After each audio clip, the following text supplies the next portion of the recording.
Hello students, આજે આપણે ભૂસ્તરીય યુગો એટલે કે જીઓલોજિકલ ટાઈમ સ્કેલની વાત કરીશું. ભૂસ્તરીય યુગો તો સજીવો ક્યારે અને કઈ રીતે કયા સ્વરૂપમાં પેદા થાય તેને ભૂસ્તરીય યુગો કહેવામાં આવે. તો આપણે હવે એની વાત કરીએ તો પૃથ્વીના બંધારણમાં પૃથ્વીની સપાટી, ઉંમર, ખડકોનો ઉમેરો થતાં પૃથ્વીના પોપડાની રચના થઈ હતી. પૃથ્વીના પોપડાની રચના કઈ રીતે થઈ હતી? તો પૃથ્વીના બંધારણમાં પૃથ્વીની સપાટી, એની ઉંમર, ખડકો એ બધા મિક્સ થાય ત્યારે પૃથ્વીના પોપડાની રચના થઈ હતી. આવા ખડકોના સ્તરોના રૂપમાં તેઓ ઉમેરાતા જાય છે. સમુદ્રમાં વરસાદના પાણી સાથે ઘસડાઈ આવતા રેતી, કામ અને સજીવોના મૃતદેહો વગેરે ઉપર સમુદ્રના પાણીના દબાણથી જળકૃત ખડકો ઉત્પન્ન થાય અને તેમાંથી સજીવોના અશ્મિઓ મળે છે.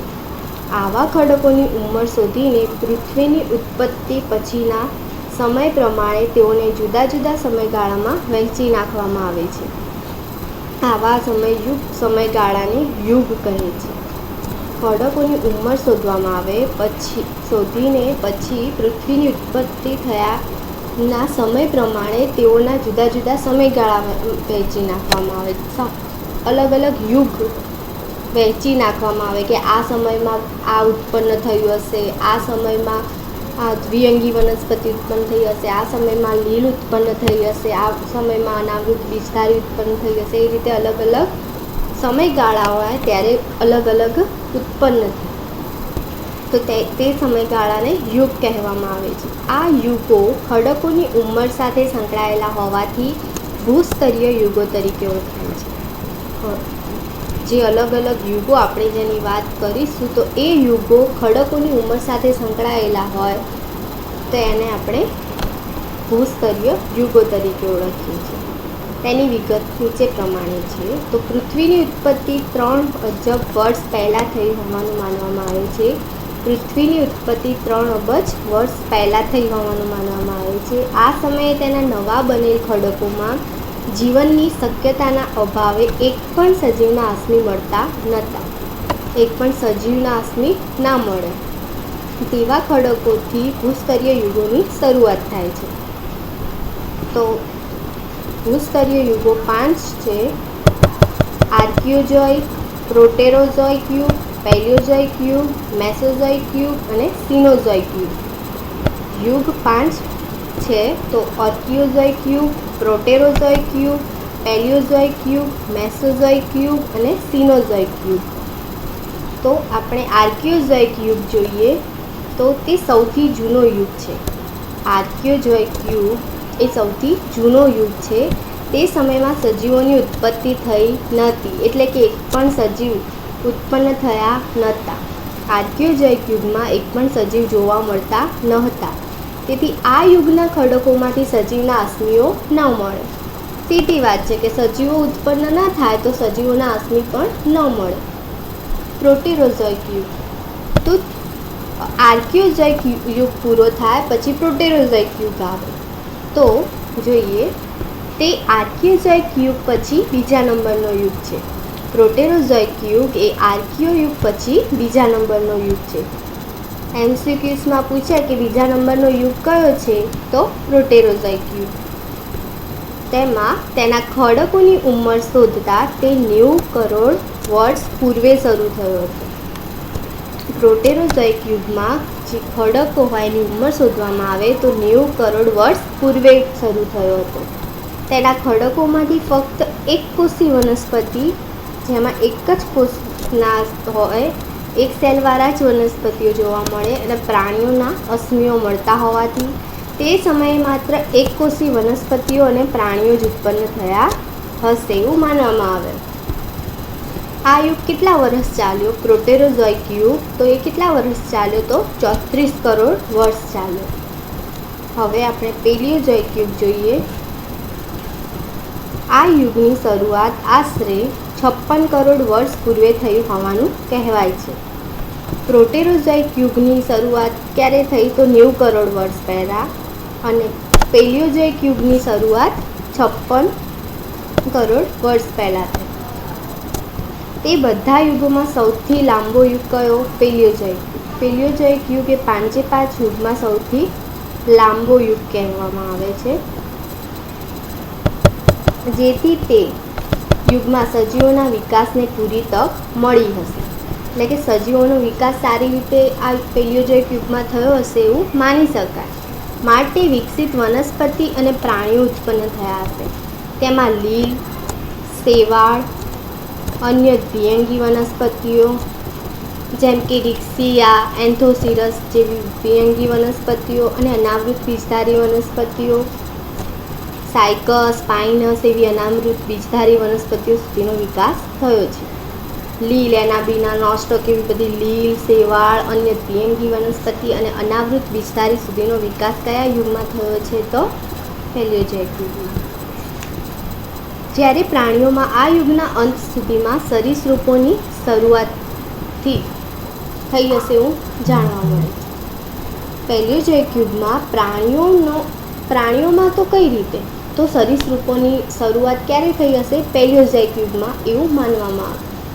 પેલિયોઝોઇક યુગને 6 પેટાયુગમાં વહેંચવામાં આવે. પેલિયોઝોઇક યુગને 6 પેટાયુગમાં વહેંચવામાં આવે છે. કેમ્બ્રિયન. તો કેમ્બ્રિયન એનો પહેલો પેટાયુગ છે, તેને પેટાયુગને અનુયુગ પણ કહી શકાય. કેટલા પેટાયુગમાં વહેંચવામાં આવે? 6. તો કેમ્બ્રિયન એ પહેલો અનુયુગ છે. તેમાં લીલ, વનસ્પતિ અને સછિદ્ર સમુદાયના પ્રાણીઓ ઉત્પન્ન થાય. કેમ્બ્રિયન અનુયુગમાં કયા ઉત્પન્ન થયા? તો લીલ, નીચી કક્ષાની લીલ કહીએ તો એવી લીલ, વનસ્પતિ અને સછિદ્ર સમુદાયના પ્રાણીઓ ઉત્પન્ન થયા હશે એવું માનવામાં આવે. ઓર્ડોવિશિયન.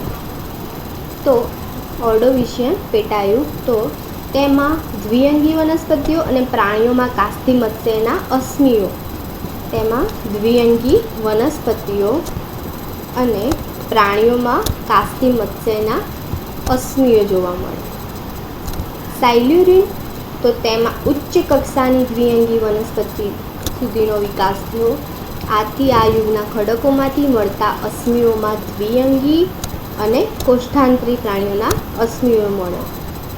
સાયલ્યુરિનમાં ઉચ્ચ કક્ષાની દ્વિઅંગી વનસ્પતિઓ એટલે કે દ્વિઅંગી અને કોષ્ઠાંતરી પ્રાણીઓના અશ્મિઓ જોવા મળે. ડેવોનિયન યુગ. તો આ અનુયુગને મત્સ્ય અનુયુગના નામથી ઓળખવામાં આવે. ડેવોનિયન યુગને મત્સ્ય અનુયુગના નામથી ઓળખવામાં આવે. કારણ કે પ્રાણીઓ તરીકે અસ્થિ મત્સ્યનો આ સમયમાં ખૂબ જ વિકાસ થયો હોવાનું અશ્મિઓ પરથી જાણવા મળ્યું. પ્રાણીઓ તરીકે અશ્મિ મત્સ્યનો વિકાસ ડેવોનિયન યુગમાં થયો. આ સાથે ત્રિઅંગી વનસ્પતિઓનો વિકાસ પણ આ યુગમાં થયો હશે. તો ડેવોનિયન યુગમાં ત્રિઅંગી વનસ્પતિનો વિકાસ થયો. તો ત્રિઅંગી વનસ્પતિઓના જે અશ્મિઓ હશે એ ડેવોનિયન યુગમાં જોવા મળશે. એ આગળ જોઈશું આપણે. રહાનિયા નામનું જે અશ્મિ છે એ ડેવોનિયન યુગમાં જોવા મળે. કાર્બોનિફેરસ. તો આ અનુયુગમાં અનાવૃત બીજધારી વનસ્પતિઓના જંગલો થયા હતા.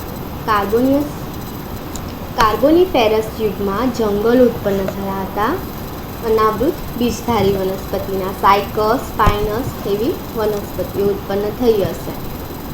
પરંતુ વૃદ્ધિનો દર ઘણો ધીમો હોવાથી આ પછીના ગિરિયુગમાં મોટાભાગની વનસ્પતિઓ નાશ પામી હતી. પણ એ જે વનસ્પતિઓ બધી નાશ પામી હતી. આ યુગના અંતમાં ઉભયજીવી પ્રાણીઓની શરૂઆત થઈ હતી.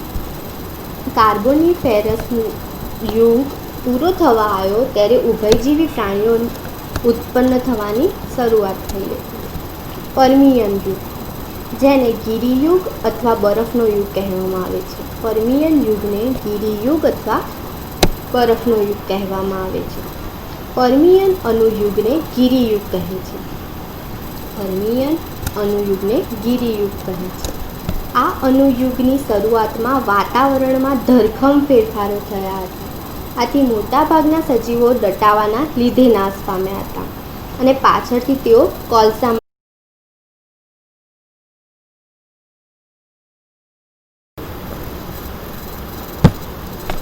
પર્મિયન યુગ. તો પર્મિયન યુગને ગિરિયુગ અથવા બરફનો યુગ તરીકે પણ ઓળખવામાં આવે છે.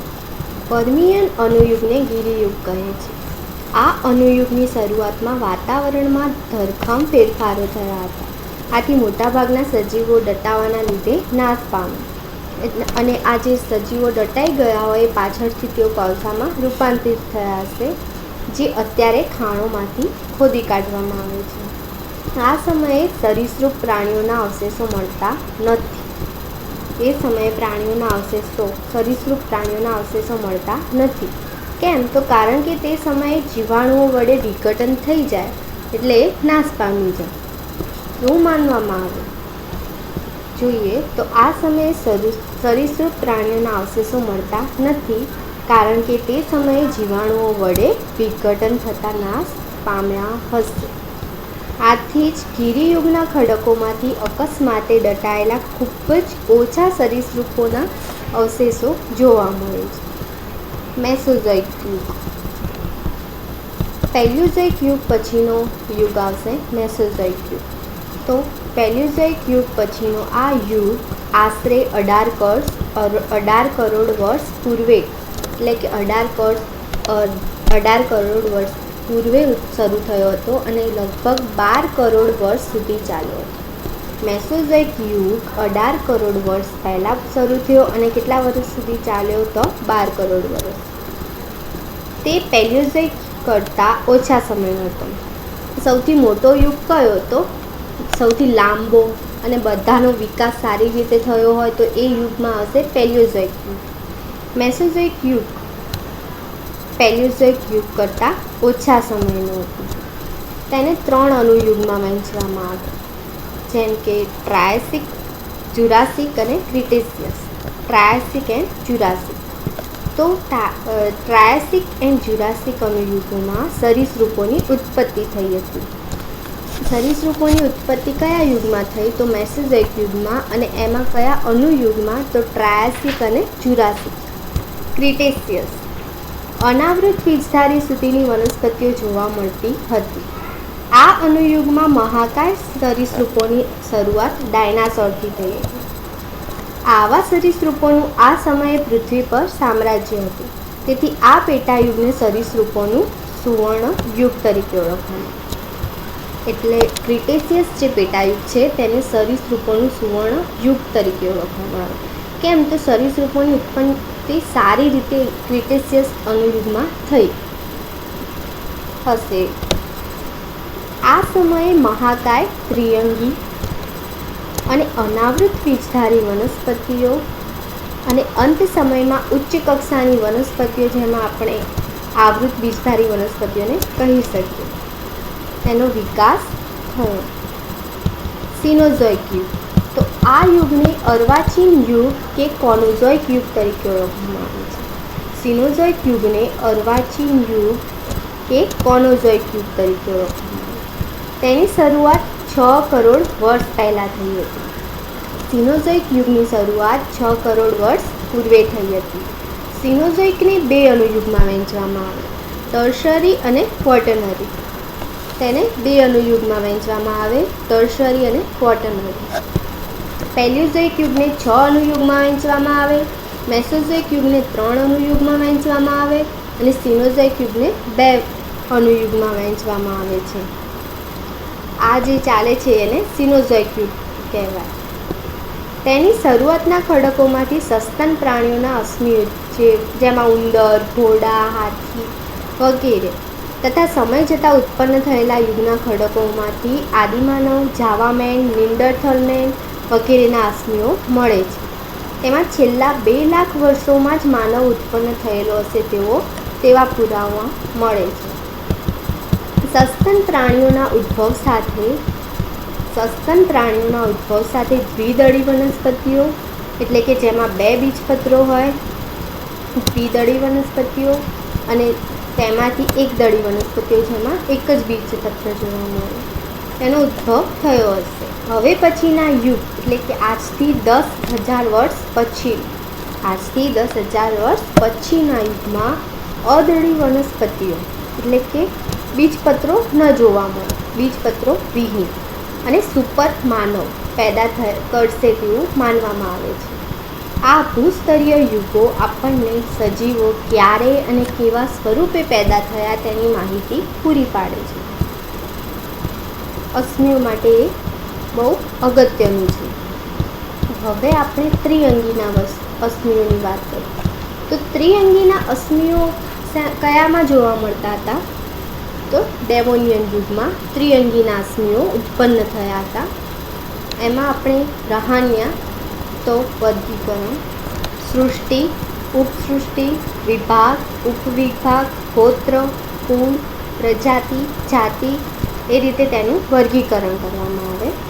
તો વાત કરીએ, સૃષ્ટિમાં હશે વનસ્પતિ, ઉપસૃષ્ટિ અપુષ્પી, વિભાગ ટ્રેક્યોફાઇટા.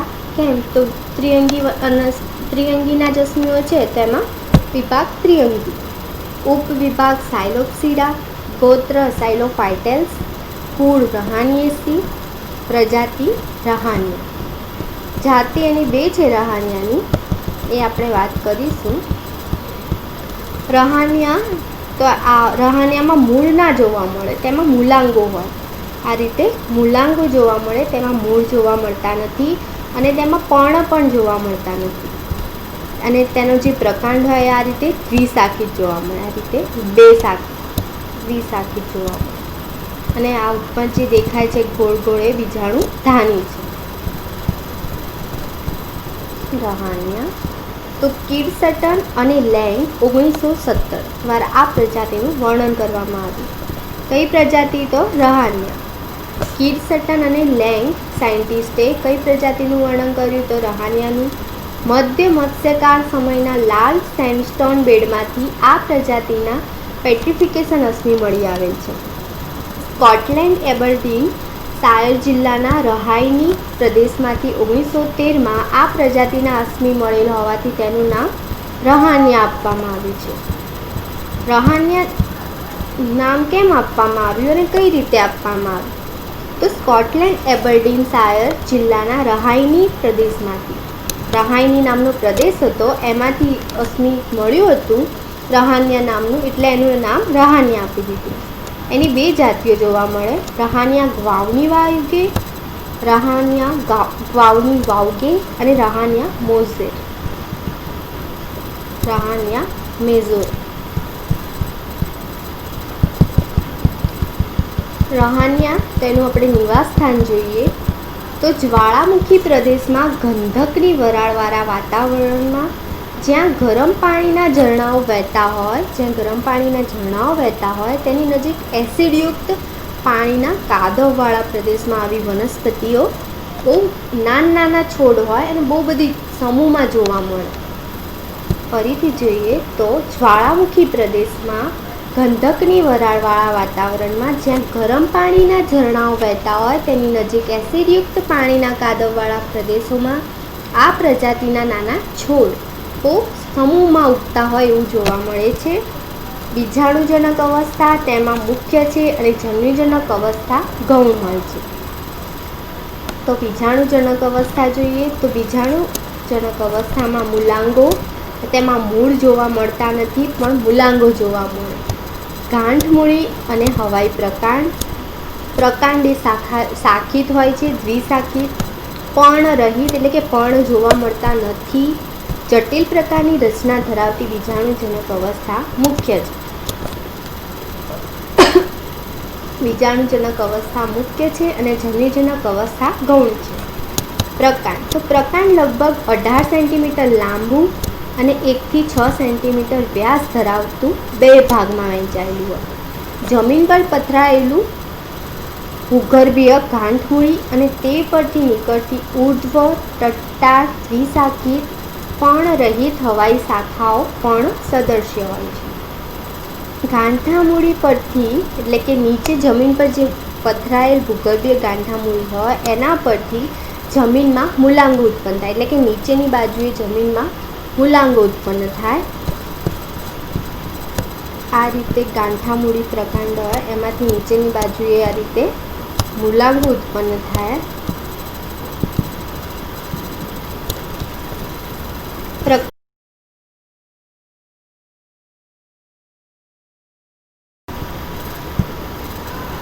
જમીનના નીચેના ભાગમાંથી મૂલાંગો ઉત્પન્ન થાય.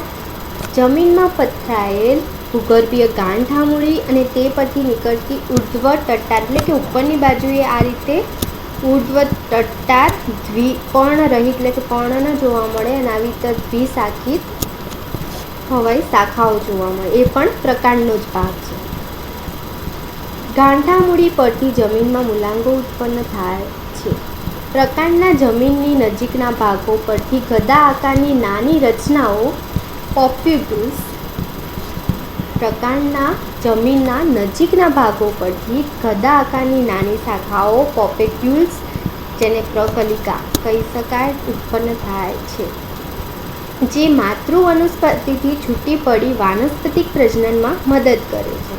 રહાનિયા મોઝેરમાં તે ગેરહાજર. રહાનિયા મોઝેરમાં પોપ્યુલ્સ જોવા મળતી નથી.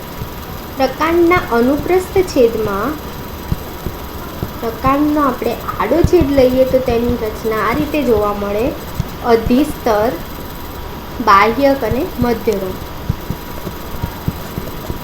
અધિસ્તર એમાં અધિસ્તર એક સ્તરનું બનેલું હોય, આ રીતે આ જોઈ શકાય છે.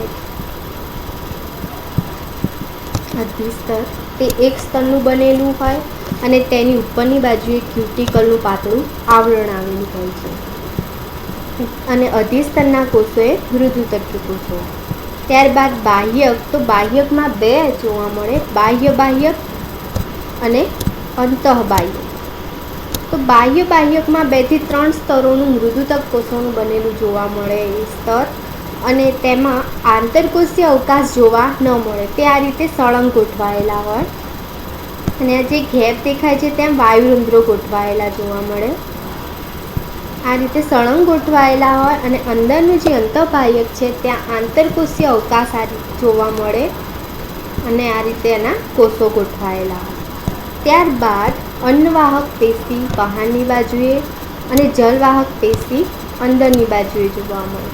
અંદરની બાજુએ જલવાહક પેશી અને આ રીતે જલવાહકની બહારની બાજુએ અન્નવાહક પેશી જોવા મળે.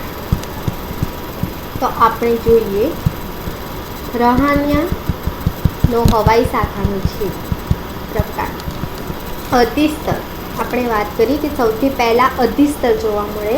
તો અધિસ્તરમાં અધિસ્તર એક સ્તરનું મૃદુતક્ય કોષોનું અને એની ઉપરની બાજુએ ક્યુટિકલનું પાતળું રક્ષણાત્મક આવરણ એટલે કે જે તાપમાન અને ભેજથી બચાવતું હોય એ આવરણ જોવા મળે અને વાયુરંધ્રની હાજરી જોવા મળે છે. જે વચ્ચે વચ્ચે ગેપ જોવા મળે ત્યાં વાયુરંધ્રની હાજરી જોવા મળે છે. ભૂગર્ભીય શાખાઓ વાયુરંધ્ર વિહીન એટલે કે જે ભૂગર્ભીય શાખા હોય એમાં વાયુરંધ્ર ન જોવા મળે. બાહ્યક, તો બાહ્યક મૃદુતક્ય બાહ્યક 2 ભાગોમાં વહેંચાયેલ છે. મૃદુતક્ય બાહ્યક 2 ભાગમાં વહેંચાયેલ છે: બાહ્ય બાહ્યક અને અંતઃબાહ્યક. બાહ્ય બાહ્યક જેને અધસ્તર પણ કહી શકાય. તો અધસ્તર એ 2 થી 3 સ્તરીય અને આંતરકોષીય અવકાશ રહિત હોય, જેમાં આંતરકોષીય અવકાશ ન જોવા મળે, સળંગ જોવા મળે. બાહ્ય બાહ્યકની અંદર તરફના ગોળાકાર કોષો એટલે મોટા આંતરકોષીય અવકાશ ધરાવતા અને નીલકણ યુક્ત એટલે કે હરિતકણ ધરાવતા હોય. હરિતકણ ધરાવતા કોષો હંમેશા પ્રકાશ સંશ્લેષણનું કાર્ય કરતા હોય. બાહ્ય બાહ્યકની અંદરની બાજુએ એટલે કે અંતઃબાહ્યકના કોષો કેવા હોય તો ગોળાકાર, મોટા આંતરકોષીય અવકાશો ધરાવતા અને હરિતકણ યુક્ત હોવાથી તે પ્રકાશ સંશ્લેષણનું કાર્ય કરે છે. આ પ્રદેશ અંતઃબાહ્યક કહેવાય. હવે આપણે મધ્યરંભની વાત કરીએ તો મધ્યરંભમાં અંતઃસ્તર અને પરિચક્ર રહિત મધ્યરંભ 0.1 મિલીમીટરનો વ્યાસ ધરાવે 0.1 મિલીમીટરનો વ્યાસ ધરાવે છે. મધ્યરંભમાં કેન્દ્ર સ્થાને એટલે કે અંદરની બાજુએ જલવાહક પેશી અને જલવાહક પેશીની આજુબાજુએ એટલે કે એની ફરતે અન્નવાહક પેશી જોવા મળે. જલવાહિની કી વલયાકાર અને કુંતલાકાર સ્થૂલન ધરાવે છે. અન્નવાહક પેશીના ચાલની કોષોની દિવાલો ત્રાંસી અને ચાલની નલિકા છિદ્ર વિહીન હોય છે. બીજાણુધાની આ રીતે દ્વિશાખિત પ્રકાંડ હોય તેમાં આ રીતે બીજાણુધાની જોવા મળતી હોય છે. તો બીજાણુધાની હવાઈ પ્રકારની કેટલીક શાખાઓની ટોચે એકાકી, ગોળ, લંબગોળ કે નળાકાર રચના ઉત્પન્ન થાય છે, જેનો અગ્રભાગ અણીવારો, એટલે આ રીતે અણીવારો હોય તેનો અગ્રભાગ 3 થી 12 મિલીમીટર લંબાઈ અને 1 થી 4 મિલીમીટર વ્યાસ ધરાવે છે. બીજાણુધાનીની દિવાલ બહુસ્તરીય હોય છે, એટલે કે બહુ બધા સ્તરોની બનેલી હોય છે, જેમાં બાહ્ય સ્તર રક્ષણાત્મક, ત્વચાયુક્ત, મધ્ય સ્તર ત્રિસ્તરીય અને અંતઃસ્તર પાતળી દિવાલવાળા કોષોથી બને છે, જે પોષક સ્તર તરીકે વર્તે છે. અંદરનું જે સ્તર હોય એ પોષક સ્તર તરીકે વર્તે છે, જે બહારનું સ્તર હોય એ રક્ષણ કરે. મધ્યના જે ત્રણ સ્તરો હોય, મધ્યમાં આ રીતે 3 સ્તરો હોય અને એના પછી અંતઃસ્તર, એ અંતઃસ્તર હોય એ પાતળી દિવાલવાળા કોષોથી બને, એ પોષક સ્તર તરીકે કાર્ય કરે. પ્રત્યેક બીજાણુધાનીમાં 40 થી 60 માઇક્રોમીટર કદ ધરાવતા અસંખ્ય એકસરખા કદના બીજાણુઓ જોવા મળે છે. પ્રત્યેક બીજાણુધાનીમાં બીજાણુ ઉત્પન્ન થાય. તો બીજાણુધાનીમાં કેવા બીજાણુઓ જોવા મળે? તો 40 થી 60 માઇક્રોમીટર કદ ધરાવતા. બીજાણુની બાહ્ય દિવાલ પર ત્રિઅરીય રચના જોવા મળે છે. બીજાણુ માતૃકોષોના અર્ધીકરણથી ચતુષ્કમાં એકકીય બીજાણુઓ ઉદ્ભવે છે. તેઓના વિકાસ દરમિયાન બીજાણુધાનીના અંતઃસ્તર દ્વારા પોષણ આપવામાં આવતું હોય છે. બીજાણુધાની અસ્ફોટનશીલ છે. તેનો પ્રકાર યુસ્પોરેન્જિયટ હોય છે.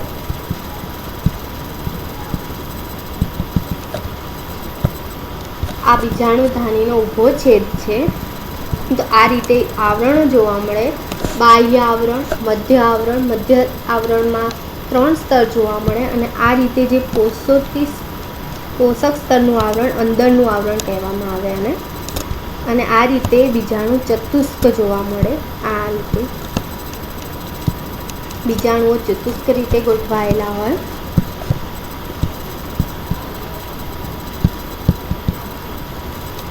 જન્યુજનક અવસ્થા એક ગૌણ અવસ્થા છે. લિયોન મુજબ રહાનિયા ચર્ટમાંથી મળી આવેલ અંકુરિત બીજાણુ પરથી અનુમાન કરવામાં આવ્યું કે જન્યુજનક બહુકોષી છે. લિયોન મુજબ રહાનિયા ચર્ટમાંથી મળી આવેલ અંકુરિત બીજાણુ પરથી અનુમાન કરવામાં આવ્યું કે જન્યુજનક બહુકોષી હશે. પેન નામના વૈજ્ઞાનિકના મત મુજબ રહાનિયા મેઝોર સાચી બીજાણુજનક અવસ્થા છે, જ્યારે રહાનિયા ગ્વાઉની